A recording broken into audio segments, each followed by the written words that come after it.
खर मास को क्यों माना जाता है अशुभ और क्यों नहीं किए जाते मांगलिक कार्य? खर मास की पौराणिक कथा। हिंदू धर्म में खर मास का काफी अधिक महत्व है। इस पूरे माह में किसी भी तरह की मांगलिक और शुभ कार्यों को करने की मनाही होती है। खर मास को मलमास, अधिक मास जैसे नामों से भी जाना जाता है। शास्त्रों के अनुसार खर मास में सूर्य धीमी गति से आगे बढ़ता है, जिसके कारण शुभ कार्यों को करने की मनाही होती है। लेकिन इस दौरान धार्मिक कार्य करना शुभ माना जाता है। धनु संक्रांति के साथ ही खर मास आरंभ हो जाता है और मकर संक्रांति के साथ समाप्त हो जाता है। जानिए खर मास क्यों पड़ता है और क्यों नहीं होते हैं मांगलिक कार्य। धार्मिक ग्रंथों के अनुसार सूर्य देव उन देवताओं में से एक हैं जिनके अपने काम से आराम लेने पर रोक है, क्योंकि ऐसा करने से सृष्टि का कामकाज प्रभावित होता है और जीवन का अस्तित्व संकट में पड़ जाता है। इसी वजह से भगवान सूर्य 7 घोड़ों के रथ पर सवार होकर लगातार परिक्रमा करते रहते हैं, लेकिन उनके घोड़ों को आराम की जरूरत होती है। वे भूख प्यास लगने से थक जाते हैं। इस तरह ब्रह्मांड की परिक्रमा के दौरान घोड़ों की दयनीय दशा देखकर सूर्य देव उनको पानी पिलाने के लिए एक तालाब किनारे पहुंचे, लेकिन उन्हें एहसास हुआ कि रथ रुक गया तो सृष्टि चक्र प्रभावित होगा।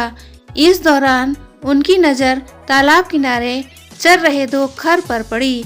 इस पर सूर्य देव ने दोनों खर को अपने रथ में जोड़ लिया और परिक्रमा करने लगे। इसका असर यह हुआ कि खर की गति धीमी होने के कारण सूर्य देव की परिक्रमा भी धीमी हो गई। किसी तरह 1 माह का चक्र पूरा हुआ। इस बीच धीमी गति से सूर्य देव ने परिक्रमा का काम पूरा किया। तब तक घोड़ों को विश्राम मिल चुका था। हर सौर वर्ष में इसी तरह का चक्र चलता रहता है और इस बीच 1 माह का खर मास आता है। माना जाता है जिस महीने सूर्य देव प्रभावित हुए उस महीने का खराब असर इंसान पर भी पड़ेगा। खर मास 2 शब्दों खर और मास से मिलकर बना है। खर का अर्थ है गधा और मास का अर्थ है महीना।